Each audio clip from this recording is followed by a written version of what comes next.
Hi guys, ito yung ating recipe for today's video guys. Miswa ay spare ribs na may miswa. Yung gagawa tayo sa bawo. Miswa spare ribs soup. Ayan guys, ang ating gagawin. Ang miswa natin ay may spare ribs. Pork spare ribs. Gisa-gisa na tayo. Pinalabot ko na yung guys, yung spare ribs natin.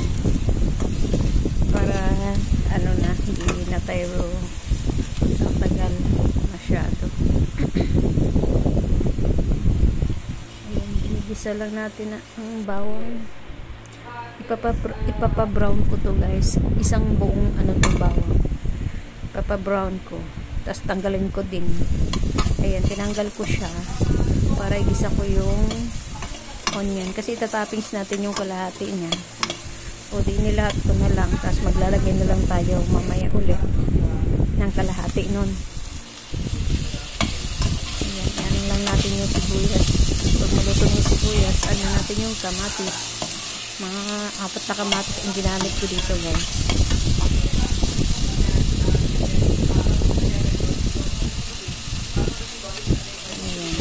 Yun lang natin na parang yung kamatis, yung maluluto siya. Tapos maglagay tayo ng tomato paste. Tomato paste yan guys. Ayan, naglagay na tayo ng garlic. Yung pinapa-brown natin para may lasa naman siya. Ito yung tomato paste. Lutuin lang natin yung tomato paste. Lalabas yung color.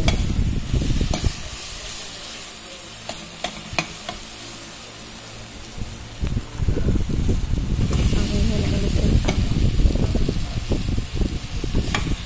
Yan, hinahalo lang natin sa mabuti. Niluluto lang natin. Kasi ito na yung ribs natin.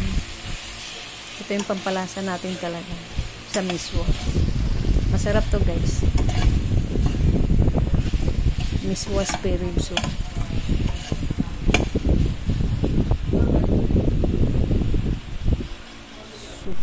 Soup. Ayan, hinalo lang natin siya para ma-coat siya ng mga kamatis. Ayan.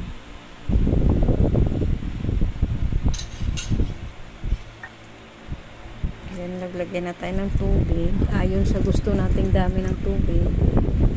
Kasi pakukuluan pa natin ng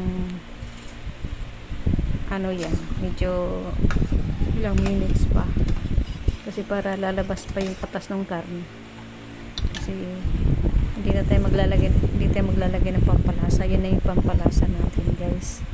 Patis lang yung ilalagay natin mamaya. Ayan, nag-iibang color niya, di ba? Dahil yan sa tomato paste guys na nilagay natin. Ayan na siya, kumukulo na siya. Lagyan natin ng black pepper.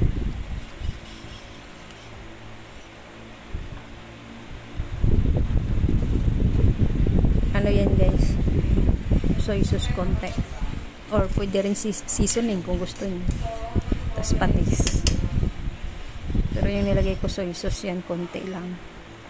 Ayun, naglagay din ako ng konting sugar para papabalance kasi sa lasa yung sugar.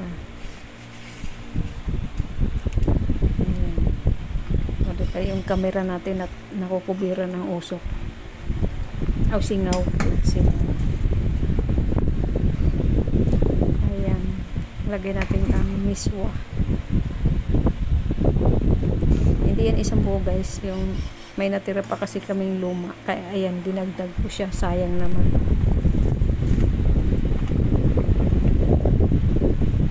Ayan, ganyan lang siya guys. Masarap siya, promise. I-try niyo.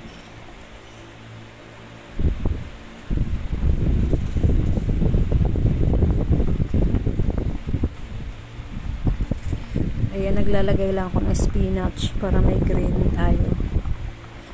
Tapos Tapos mamaya spring onion, maglagay din tayo. Pwede rin kung may malunggay kayo. Kaso lang hindi ako nakapitas ng malunggay, umuulan kasi. Kaya spinach na lang ang nilalagay natin. Ito, nag-add lang din ako ng chili flakes para may sipa konti. Ito na yung spring onion natin, guys.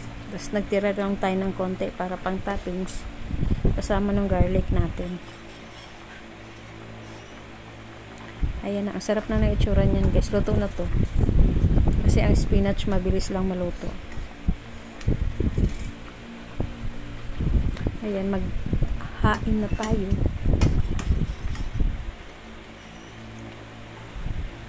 Ayan ang ating ribs. O, saan ka pinasosyal natin ang ating miswa? May ribs talaga na ano. Ayan, masarap ng sabaw, guys. I-try nyo na rin. Lalo na pag umuulan-ulan ako, ang sarap na.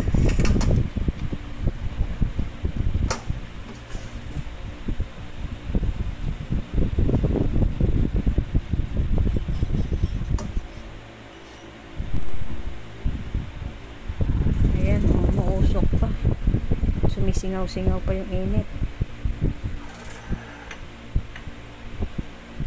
Maganda yung ano natin, nilalagyan natin siya ng tomato paste kasi para maging ganito yung color niya at saka kamatis. Kasi kung wala tayong nilagyan na ganun, maano lang siya, white lang ang color niya. Kaya maganda pag may tomato paste yung ilalagay natin. Kaya naglagay lang ako ng spring onion toppings and then garlic, yung toasted garlic natin kanina. Ayan, ready to eat na, guys. Ayan na ang ating sutanghon na spare ribs na sabaw. Yummy.